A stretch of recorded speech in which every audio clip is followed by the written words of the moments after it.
আপনাদের একটা গল্প শোনাই। এক ছেলে আর এক মেয়ে দুজনকে খুবই ভালোবাসে, কিন্তু তাদের এই ভালোবাসার পরিবার কোনোভাবেই মানতেছিল না। তারপর যেহেতু ছেলেটা আমার পরিবারের একটি মাত্র সন্তান ছিল, মেয়েটা পরিবারের একটি মাত্র সন্তান, ছেলে তার বাবা মায়ের কাছে বলার পর বাবা মা কোনোভাবে মেনে নিতে চাইতেছিল না। তারপর ছেলে আর মেয়ে সিদ্ধান্ত নিল যে তারা পালিয়ে বিয়ে করবে। এখন তাদের যে কথা সেই কাজ, চলে গেল কাজে অফিসে। চলে যাওয়ার পর তারা বিয়ে করলো। বিয়ে করার পর বাবারে ফোন দিল, ছেলে তার বাবারে ফোন দিচ্ছে। ফোন দেওয়ার পর বলতেছে, বাবা আমি তো বিয়ে করে ফেলছি। কারণ ছেলে যেহেতু বাবা মার একমাত্র সন্তান, তখন বাবা বললো যাচ্ছে ঠিক আছে, বিয়ে যেহেতু করে ফেলছো তাহলে বউ নিয়ে বাসা চলে আসো। ওকে, ওরা ছেলে বাইক ছিল, বাইকে উঠে সে বাসার দিকে রওনা হলো। রাস্তা কিছু দূর যাওয়ার পর ছেলেটা একটা ট্রাকের সাথে বাইকটা অ্যাক্সিডেন্ট হলো। ছেলেটা ওই জায়গায় স্পট ডেড, মেয়েটা অজ্ঞান হয়ে রাস্তার এক পাশে পড়ে আসছিল।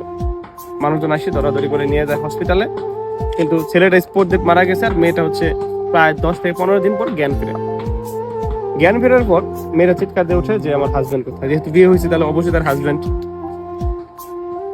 পরে সবাই চুপচাপ থাকার পর বললো যে ছেলেটা মারা গেছে। মেয়েটা কান্না করতেছিল। পরে মেয়েটা বললো যে আসলে যেহেতু মারাই গেছে, তাহলে তার যে রক্তমাখা জামা কাপড়গুলো আছে সেগুলো আমরা রেখে দিতে চাই।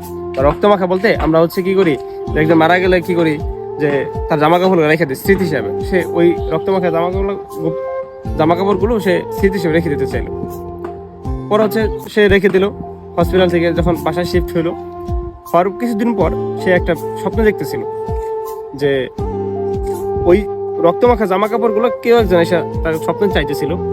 এই স্বপ্নটা মেয়ের মা বাবাও দেখে, বাবাও দেখে।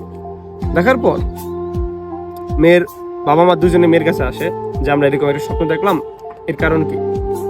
মেয়ে যেহেতু এরকম একটা স্বপ্ন দেখছে, পরবর্তীতে মেয়ে আর কিছু বলে না, চুপচাপ থাকে। এরকম তারপরের দিন সেম স্বপ্ন আবার দেখলো যে ওই রক্ত মাখা জামা কাপড়গুলো।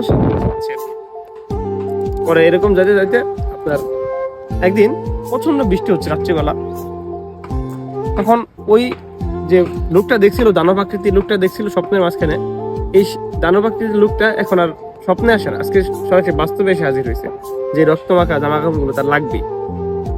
পরে মেয়ে তার পায়ে পড়ে গেল যে যেহেতু তার লাস্ট স্মৃতি, এই জন্য তার কাছে আকুতি মিনতি করলো যে না, আমার রক্তমাখা জামা কাপড়গুলো আমাকে দিয়ে দাও। পরে ওই দানবটা শর্তে দিল, হ্যাঁ রক্তমাখা জামা কাপড়গুলো দিতে পারি, একটা শর্ত আছে। কি শর্ত? শর্তটা হচ্ছে যে তুমি যদি ওই রক্ত মাখা জামা কাপড় থেকে রক্তগুলো তুলে দিতে পারো, তাহলে তুমি জামা কাপড়গুলো তোমার থাকবে। পরে মেয়েটা চিন্তা ভাবনা করলো, আসলে ওই যখন ওই স্বপ্নগুলো দেখতেছিল তখন প্রায় 1 বছর হয়ে গেছে। 1 বছর তো জামা কাপড় থেকে রক্ত তোলা সম্ভব না। মেয়েটা চিন্তা ভাবনা করলো। তারপরে সে ওয়াশরুমে নিয়ে ওয়াশ করতে লাগলো। নানা ধরনের সাবান, হুইল পাউডার যা যা লাগে সব দিল, কিন্তু কোনোভাবে রক্ত উঠলো না।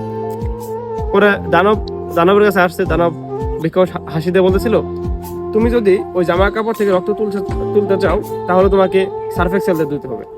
পরে সার্ফ এক্সেল ধোয়ার পর ইটা হয়ে যায়, জামা কাপড় থেকে রক্ত উঠে যায়। তার মানে সার্ফ এক্সেল অ্যাড ছিল, বিজ্ঞাপন ছিল।